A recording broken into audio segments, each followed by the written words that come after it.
less. See, there's nothing behind there, which is why everything just falls. Hey everyone, it's Tara. Welcome to A Loop Through a Loop. This is another installment in my Knit Simply series, which is basically just my accountability system for my knitting habit. If you're just catching this for the first time, is to see every 3 months what is happening with my yarn stash. What am I using up? What am I still holding on to? Where is it coming from? How am I using it? How much am I able to knit in 3 months? And then how much am I taking in to make sure that there's a balance that I'm okay with? Let's get into it. I do keep a record of my notes in this notebook. I just got this at Target, say a few months ago, probably not too long after the last Knit Simply check-in. I really like this one. It has kind of longer pages. What sold me on it is that I can write the subject line and circle the date at the top. Very, very simple. What I do in my notebook is I jot down notes from the front, and then in the back is where I just kind of have some like housekeeping stuff. So like in the back on one page, I track my spendings and earnings. And on another page, like I can show you this. This was for July. I write the month, and then this is all the days in the month, and then I just write down what project I worked on for that day. Sometimes I'll write in it every single day, and sometimes I completely forget, but I know I've only worked on one project, so then I just go and fill it back in. This has kind of helped me be able to keep track of different things, like if I received any gifts or purchased any patterns. In July's episode, I asked for sock recommendations, so I put the sock suggestions down on here so that I can remember. And this really works for me, just having a simple, ordinary notebook where the organization is very simple. I have ideas in the front and then just some housekeeping in the back. And then whenever the two meet in the middle, it's time to get a new notebook. It works for me. I really enjoy it. As far as pattern purchases, I do have that already written down. In the past 3 months, I've purchased 5 patterns, and I've knit from 3 of them. So that's not too bad. That's about 60%. And the last time I did a pattern check-in, I hadn't bought any patterns. So in the past 6 months, I've only bought 5 patterns myself. Now, in that span of time, I have also, I won a giveaway where I was gifted 52 weeks of shawls from Lina magazine. And I'm currently working on something from it right now. I think as far as patterns go, I've done an okay job. I still have some patterns that I've purchased in the past, quite a few that I haven't knit from, and I'm trying to come to a conclusion that it's okay if I don't knit those patterns that I have purchased, especially if it's from a designer that I support and I enjoy. My purchasing that pattern helped support them. So if I in turn don't end up knitting from it in the recent future or ever, in the long run, am I okay with that? Now, if I purchased a pattern from a designer that I don't completely agree with, that's okay too. I just want to make sure that I use that pattern then. And that also tells me, you know, if I purchased a pattern from a designer and then it turns out that in my gut, I don't think I should have bought that pattern, then that's just as important information for me to have to go forward as buying tons of Andrea Mowry patterns. So I know I mention her a lot, and I have watched several other podcasts and they all mention her, and the consensus is that most of us adore her. So let's get into the stash. Any working whips right now are downstairs in the kitchen in my little like making pile. So I'm not going to include those. And I've never included whips, working whips in this series because most likely I finish those off, and so it's not technically in my stash. This is only yarn that's up here in our room that I'm not currently working with. I used to have my yarn all in this cabinet, but I have since rearranged things. Now this is empty. Yes, now this is empty. This has tote bags and project bags in it that are empty that I can pull from when I need to work on a project. This has a dusting cloth and my ball winder. I found that when I'm, winding up all of those cakes of yarn, the fibers in it, it can get dust everywhere. So I like having that dusting rag in there. I have 2 skeins of kind of chunkier yarn in here, and this is for if I wanted to film a tutorial on how to do something in a pattern. I'm gonna start using some like chunky yarn. And then down here, like I said, just some bits and bobs, like everyone has that junk drawer. I used to have all of my leftovers in just an old box that I got from a Knit Picks order. And I realized that when I did that, I had a really hard time of going into that box to pull out anything to work from because it was hidden under my bed. It's in a cardboard box, so it's not necessarily appealing. So what I did is, again, I was at Target and I found this really cool basket, and I've put all of my leftovers in here. Now, some of these yarns haven't been used yet, and that's because they're mostly for baby knits and they're smaller skeins of yarn. What I love about this basket is that the handle is wooden and it's down in the basket, so it doesn't take up any room. You can change the size of it. So if you notice, there's this thicker black line right here, like a seam. And what you do is you flip a switch down here at the bottom, and then you can change the basket size to, so here's where it would hook on here on the side. So then what would happen is this basket now becomes a little more shallow. It becomes this tall and it becomes wider. So I think this was $18 when I bought it, and I thought that's well worth it. It's a sturdy basket. It has function, a wooden handle. This is perfect. And I wanted something on purpose that I could see through. And I know having the yarn out like this means it's more susceptible to things like dust and everything getting into it.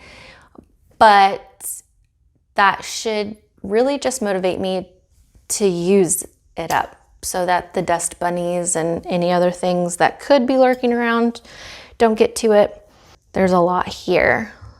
This is kind of like my playground, kind of like my artist's palette. In this wooden box are some things I have bagged up for projects. So I still have this yarn that's like jinxed for whatever reason. It makes me think of in Caddy Jacks, in the very, very first episode, they talked about that mohair that Caitlin had, and it's like the yarn that can't be knit. For whatever reason, I just haven't found the secret sauce for this yarn. And then I also have some more yarn for some baby knits, so that's what's in my rainbow bag. I have 4 skeins of sea glass from Christy Archer Designs. She no longer dyes yarn. I was going to use this to make the Weekender Light by Andrea Mowry, which I still might do, but I'm not sure, because I think I like the Weekender and other sweaters that are like that, that are so simple, it should really show off the yarn. And I love this yarn. Like, I like the color, it's super soft, but I almost feel like this is a kind of yarn that would be really good to show off some texture.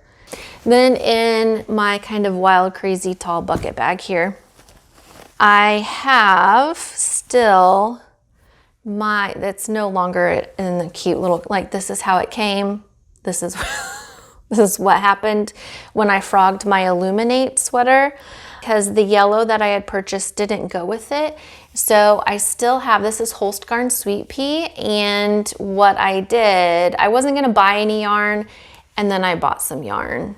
So this is Knit Picks Aloft in Cosmopolitan. So I'm gonna see how these work up together. This, when I saw this color, in order to see the rest of my stash, I'm gonna take you over to my bookcase. Okay, so we're over here at my bookcase, and what I have is kind of like crafting, making central for me over here as far as like supplies and everything. What you can't see out of the frame on the very top shelf are kind of like my notions. Not like my notions, they are my notions. Then on this shelf here, I have my sewing machine, and this sewing machine cover was my mom's. Then I kind of have my little library of knitting and sewing and crochet. And then my yarn, and then down below is just books. If we're only looking at stash, pretty much what you see here is what there is. Now there are skeins or cakes of yarn behind here, but they're mostly the same color. So if I were to pull out this Rowan Alpaca Classic, all there is behind it is more skeins of Rowan Alpaca Classic. I keep holding on to this yarn. I think I want to make Pink Fizz with it, but I'm not entirely sure. It's alpaca and cotton, I think. I think it's in a alpaca fiber blown into like a cotton tube, and so there's not a lot of structure in that. So I don't know that I want to make a sweater. Now I'm thinking maybe I want to use my 52 weeks of shawls and just knit some kind of shawl. I haven't quite decided. I have knit this exact same yarn into a Woolen Honey by Andrea Mowry, but then I felted the sweater and it was too short and I was devastated. So now I'm even thinking, do I remake that same exact sweater, knowing what I know now? And our local yarn shop, Magpie Yarns, is no longer in business. She retired, and so that's another reason why I think I'm holding on to this, because I know I can't just like take a trip downtown and go get some more. I would have to order it from somewhere or figure out where I could order it. At this point, it just kind of sits here and I just look at it with love. So if I pulled this out, I don't know how well you can see, but see, here's more Alpaca Classic behind here. I think I have 8 or 9 skeins, which is more than plenty to do something with. And then I have this yarn from Hobby Lobby, and I took apparently all of the tags off of it. So it's Yarn Bee, but I don't know the name of the line, but it has wool in it. It's more like a single ply, and I want to make Andrea Mowry's Nurtured with this. This is all kind of balanced precariously because there's not really anything behind it. It's literally a balancing act. I also have this Yarn Bee Blended Bliss from Hobby Lobby, which they don't carry anymore. They discontinued it. And I have just now recently come to kind of realize that a lot of the lines that I would find at Hobby Lobby, they discontinue them and then bring out a new line. And I don't know if that's something that that company does often or regularly, depending on, I guess since summer's ending and we're going into fall, maybe they're changing the lines for more fall or winter stock. I don't know, but I don't necessarily like that. I want to be able to know that if I have an idea for a pattern, that I can go to the store and get that yarn. So I bought this yarn when it was on clearance for $1.24, and I think I got 3 skeins of it, which should be enough to make a sweater out of. And this is cotton, which is what I really, really like. Yeah, 56% cotton, 35% acrylic, and 9% polyamide. So I have this, but you can't get it, which really, honestly, it kind of ticks me off. And then I have some linen quill here. Behind here, I do have a second cake of the red. So this will eventually become a half and half wrap. I'm currently working on my second half and half wrap. I want to kind of play around with, eventually I want to play around with the numbers and see if I can figure out what size, how many stitches do I need to cast on, so then I can make the most out of the yarn that I have, instead of having, like, when I knit the red and hot pink one, I had like 75 grams, oh my God. Yeah, 75 grams of each color. Like, this is how much I had left, oh bless. This is how much I had left over from my first wrap that I made. There's a lot here. And so while I don't have, I only had 2 skeins of each color, but if I have about 75 grams of yarn left over, that smaller wrap could be made larger. I'm just saying, if I'm barely dipping into the second skein of a color, then I need to do some manipulation with the math to figure out, okay, what can I do to better utilize this yarn that I have? Okay, so far, all of this yarn right here is yarn that I have purchased. This yarn right here, so kind of where the purpley mauve color starts, and then these sock yarns right here have been gifted to the podcast. Oh bless, see, there's nothing behind there, which is why everything just falls. This purple here is a Julie Aslin Fino, and I want to knit up kind of like a shawlette with it. I've looked up patterns. I think I have the pattern I want to use nailed down. I had used like a sticky note and jotted down an idea for a shawl, but I think I'm not going to go with that. I think I have another plan. And then with this simple wool and happy feet, I think I have a hat pattern design that I want to try out. Stay tuned for that. I normally don't like to say what I think I'm going to do, because all of a sudden my brain just then is like, nope, now you're not going to do it. It's like when I speak it, I kill it, the idea. So then I have this sock yarn. I don't know the line or brand because it was gifted to me and it was already caked up. So my plan is to use these skeins of sock yarn to play around with different sock patterns and figure out, can I be converted into a sock knitter? Now that school has started in the afternoons, I end up in the car line for about 20 minutes waiting for my daughter to get out of school. And so, you know, I mean, I love a half and half wrap, but that's quite large and maybe not as portable as, say, a sock. I'm willing to give it a go. And then this last section here, I have some more Knit Picks Aloft. I like this mohair quite a bit, actually. And then I also have Knit Picks, I think this is gloss, lace weight. My thought was to pair these two together, marl them together, then I should have maybe approximately a fingering to sport weight. This yarn is something I still want to use, but I don't feel like it's told me what it wants to be. I've tried knitting a couple of things with it and have rocked all of those things. So I looked at the picture from 3 months ago and 3 months prior, and I saw a good amount of change. Like, I could look and pick out like, oh, that turned into this sweater and that wrap and blah, blah, blah. When I looked at my stash picture that I took, I just pile it on my bed and I take a picture.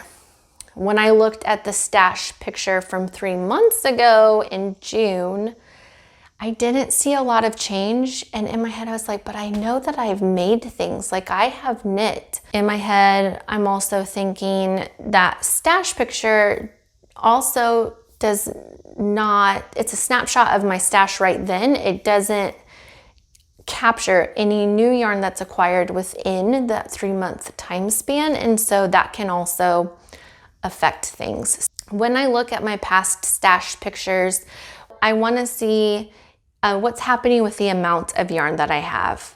Is my stash growing? And if that were to happen, what kind of feeling is that giving me? Or is it shrinking? Whatever. So far, what I've noticed is the amount of yarn that I have is still the same.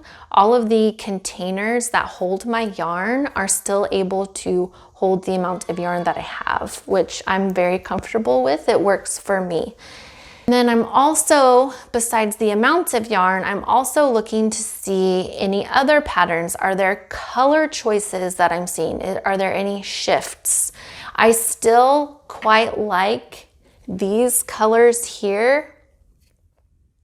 I've noticed that I knit with quite a few lighter pink cream colors recently. I'm drawn to those.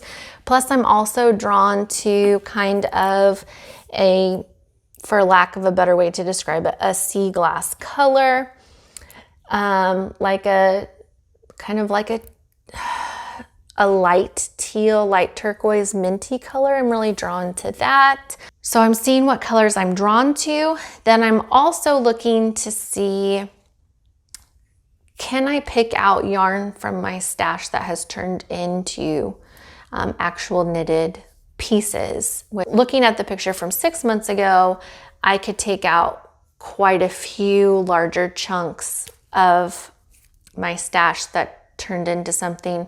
The past 3 months, I was like, when I looked at the picture from 3 months ago, I felt a little worried because I was trying to see like, oh, that yarn turned into that, and that yarn turned into that, and that yarn turned into that. And I couldn't do that as easily as I could with the picture from 6 months ago. I'm trying to decipher in my head, what is that telling me? If it's making me feel some sort of way, one, what is that feeling that I'm feeling? And two, is there something that I feel like I need to do about it? And the only way for me to really know is to go back and look at my past projects and think, in the past 3 months, what have I made? And where has that yarn come from? If it didn't come from my stash, it must have been newly acquired either by purchasing or by gifting. I need to look at that and kind of just analyze, where's that yarn coming from? So the good news is that I don't think I've really spent a lot of money on yarn. I'm only speaking for myself. This is only just a way for me to hold myself accountable for what works for me in my life. And yeah, if I think about financially, really, I think I'm doing okay. I haven't purchased a whole lot. I've kept my purchasing within the range that I need to. Like I said, in my notebook, I keep track of how much I'm spending plus also how much I'm earning. So if I publish a pattern on Ravelry, what I know is it will, the boom, I guess, for how it would sell is whenever I talk about how I've released it, when I talk about how it is now available on Ravelry on the podcast, there will be somewhat of like, I feel like boom is too big of a word to use. There's no financial boom, but there's an uptick in patterns that are purchased, and that normally lasts for, like, I'll get notifications that something has been purchased for about a week, and then they taper off, and then I don't get anything for the rest of the month. And so also, so I have that income from Ravelry, and by income, it's more like when it's kind of like being a teenager and you babysit. There's not a whole lot, but just enough to be like, okay. And then since I've hit 1,000 subscribers on YouTube, and thank you all for subscribing and just for watching and coming to hang out with me and spend time with me. I do appreciate it, and I love getting to interact with you in the comments and stuff like that. I have been able to turn on the monetization on YouTube. I have gone through and clicked that to monetize videos, they can show I would request that they show ads at the beginning or the end of the podcast, and that you're able to skip them if you so choose. And the reason that I chose to go ahead and monetize it is so that when I do giveaways or anything, if I need to buy equipment for the podcast, like if I need to get a new mic or whatever have you, then I can use some of that money to help cover the costs, offset the costs. So there's not a lot of money coming from that either, but it's enough that I can kind of keep things going slowly but steady. I would like to think that we can do a whole lot with very little. So even though I don't have a huge cash revenue, I would still like to be able to give you all things in a way that is in abundance. That's kind of like what I've been thinking of a lot recently, is how can we live in abundance, either an abundance of joy, peace, happiness, things like that with what we have. Small tangent. I feel like I do that often. That's everything for this quarterly check-in. The next check-in will be in December at the end of the year. I like seeing this change out frequently. Even if I have something in a bag, then if I change my mind and I get an idea of like, oh, I can use this yarn. I want to knit that nurtured sweater right now. I might go into my basket, pull out some yarn that's already in a project bag and switch things out. So this does tend to change out quite often. It doesn't stay stagnant, which is also really motivating. And it's just, for me, it's pleasant to look at, since like my bed is right there. Yarn is right here. It's like, so good. So I will see you in December. Thank you for hanging in there with me. Thank you for holding me accountable. And like I said, this is clearly just like me trying to parent myself. It's like trying to keep myself in check. I can do, and I believe this is true for all of us, we can do the things that we enjoy and we can do them well. And I don't know where I was going with that. No matter what, we can do the things that we enjoy if we find a way. I think that's where I was going. I'll see you in December for the next installment of Knit Simply, and I'll see you at the end of September for the next podcast episode. See you then.